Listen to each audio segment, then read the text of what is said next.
What's good, everybody? Here I am, your good man's own space, back again, giving you virtual me while you listen to real me. Now I got the GTA 5 just chilling.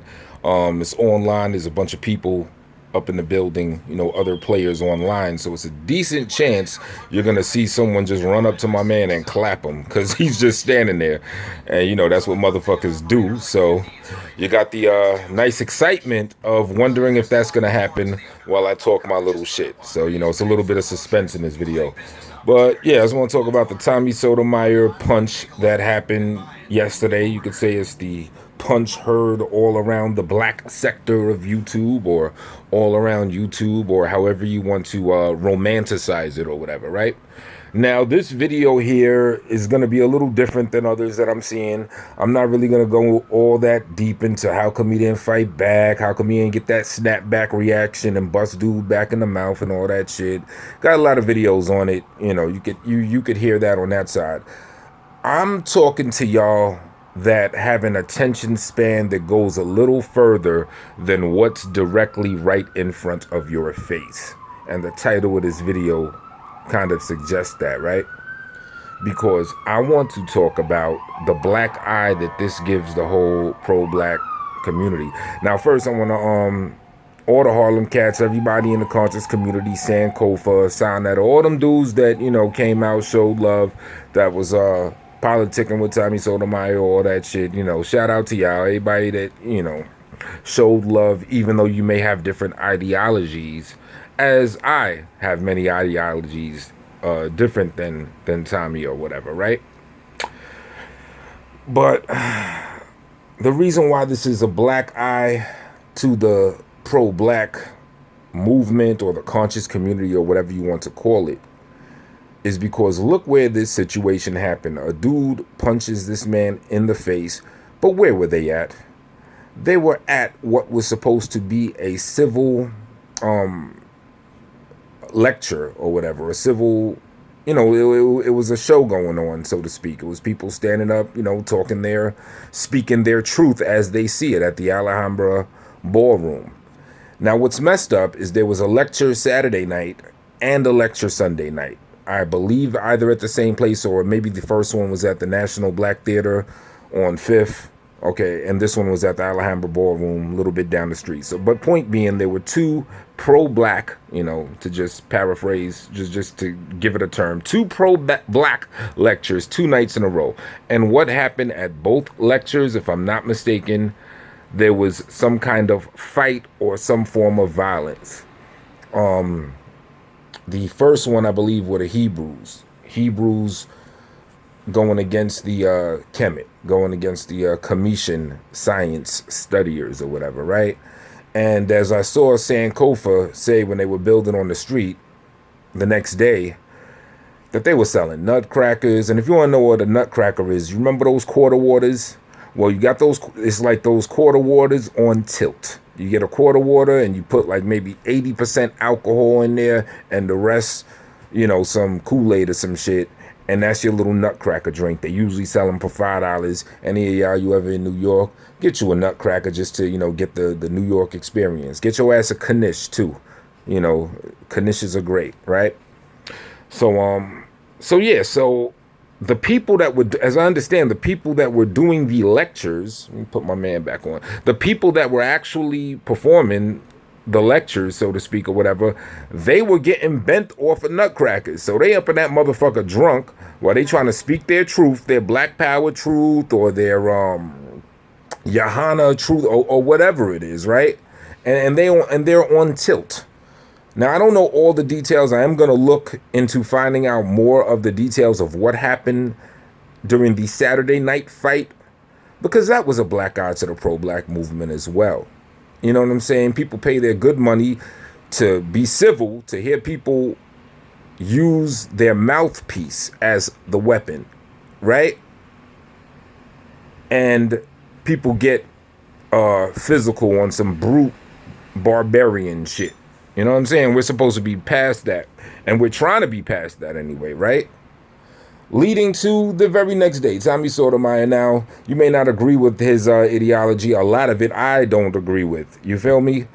But for a man to just duff him out and snuff him, that's selfish of that man to do it in that, A, to do it, and also B, to even do it in that setting. I think the dude just had a selfish motive. He wanted to get his name up. He wanted to be like that nigga. I honestly doubt that he even cared about the reason. I don't think he did it for the black woman. I suspect that motherfucker just did it to do it, just so he could be that nigga.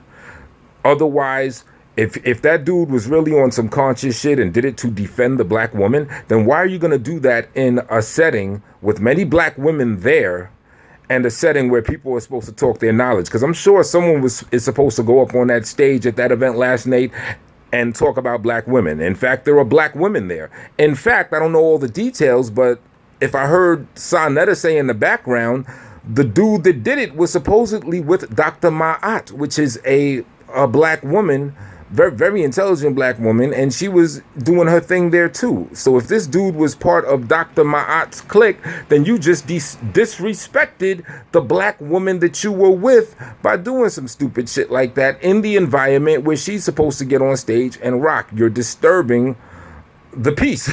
Long story short, you're disturbing the situation. So I am very curious in the aftermath. I want to check and see what happened after that. But going back to what I said earlier, this is for people with an attention span beyond what is in front of your face, right? Okay, he snuffed him in the mouth. All right.